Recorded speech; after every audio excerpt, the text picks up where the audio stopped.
வணக்கம் நண்பர்களே, முக்கிய செய்திகளை இந்த பதிவில் பார்க்க போகிறோம். முதல் செய்தி, பாராளுமன்றத்தில் 131வது அமெண்ட்மெண்ட் பில்லு பாஸ் பண்ண விடாமல் எதிர்க்கட்சிகள் தடுத்தாங்கல்ல, பெரிய பஞ்சாயத்து வெடிச்சிருக்குங்க. பாஜக தலைவர்கள்லாம் இப்போ எதிர்க்கட்சிகளை எக்ஸ்போஸ் பண்ணிக்கிருக்காங்க. அண்ணாமலை என்ன சொல்லியிருக்காரு தெரியுமா? 1973வது வருஷத்தில் நம்ம இந்தியாவுடைய மொத்த பாராளுமன்ற தொகுதிகளுடைய எண்ணிக்கை 525லிருந்து 545ஆக உயர்த்தப்பட்டுச்சு. 20 சீட்டு உயர்த்தப்பட்டுச்சு. அப்போ முதல்வராக இருந்த கருணாநிதி பார்த்தீங்கன்னா தமிழகத்துக்கு எதுவும் வேண்டாம் அப்படின்னு சொன்னாரு. கரெக்டாக பார்த்துருக்கணும்னா 39லிருந்து 41ஆக நம்மளுக்கு உயர்ந்திருக்க வேண்டிய தொகுதிகள் எண்ணிக்கை 20 தொகுதிகள் கூடியிருக்கு. ஓவராலா தமிழகத்துக்கு 2 சீட்ஸ் கூடியிருக்கணும். 39லிருந்து 41 ஆயிருக்கணும். ஆனால் வேண்டாதெல்லாம் அப்படின்னு சொல்லிட்டு அதை தடுத்து நிறுத்தினாரு கருணாநிதி. அப்பா மாதிரியே இப்போ பையனும் MK ஸ்டாலினும் 39லிருந்து 59 தொகுதிகளாக தமிழகத்துடைய சீட்ஸு உயர்த்தப்பட வேண்டிய தருணத்தில் பில்லுக்கு எதிராக ஓட்டை போட்டு அதை வரவிடாமல் தடுத்துட்டாரு. அப்பா என்ன பண்ணார்? 1973ல் 525லிருந்து 545ஆக தொகுதிகள் எண்ணிக்கை உயர்ந்த போது தமிழகத்துக்கு 2 கூடியிருக்கணும். 39லிருந்து 41 ஆயிருக்கணும். அது வேண்டான்னு சொன்னார் கருணாநிதி.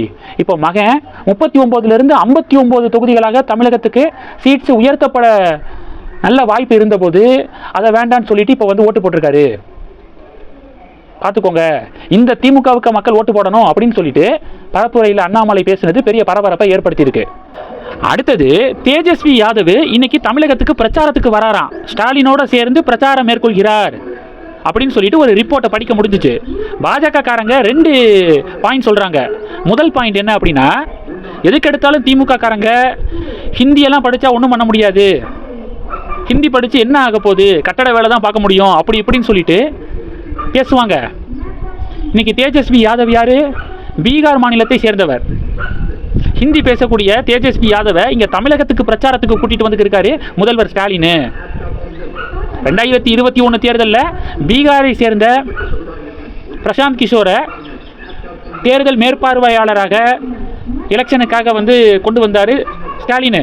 இன்னைக்கு அதே பீகாரை சேர்ந்த தேஜஸ்வி யாதவை பிரச்சாரத்துக்கு கூட்டிகிட்டு வராரு.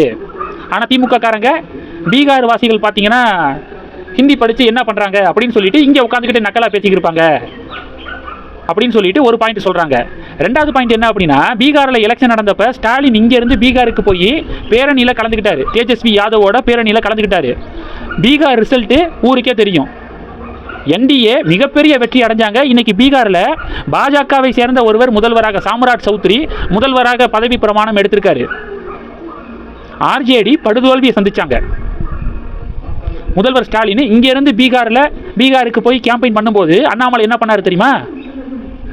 தமிழகத்தில் பீகார் வாசிகளுக்கு எதிராக திமுக அப்படி பேசுகிறாங்க. ஆனால் இன்னைக்கு திமுகவுடைய தலைவர் பீகாரில் RJDக்கு ஆதரவாக பரப்புரை மேற்கொள்கிறாரு பாருங்க அப்படின்னு வீடியோ வெளியிட அது பீகாரில் பெரிய பேசு பொருளாக மாறினுச்சு. இன்னைக்கு RJD தலைவர் தேஜஸ்வி யாதவ் இங்கே தமிழகத்தில் பரப்புரை மேற்கொள்கிறாரு அப்படின்னு இந்த 2 பாயிண்ட்ஸை பாஜகவினர்கள் ஷேர் பண்ணுறாங்க. இந்த டாபிக்ஸை பற்றி உங்களுடைய பார்வைகளை மறக்காமல் கமெண்ட் பண்ணுங்கள். தொடர்ந்து கணக்கில் இருங்க. அடுத்தடுத்து நிறையா பதிவுகளை பார்க்க போகிறோம். நன்றி. ஜெய் ஹிந்த்.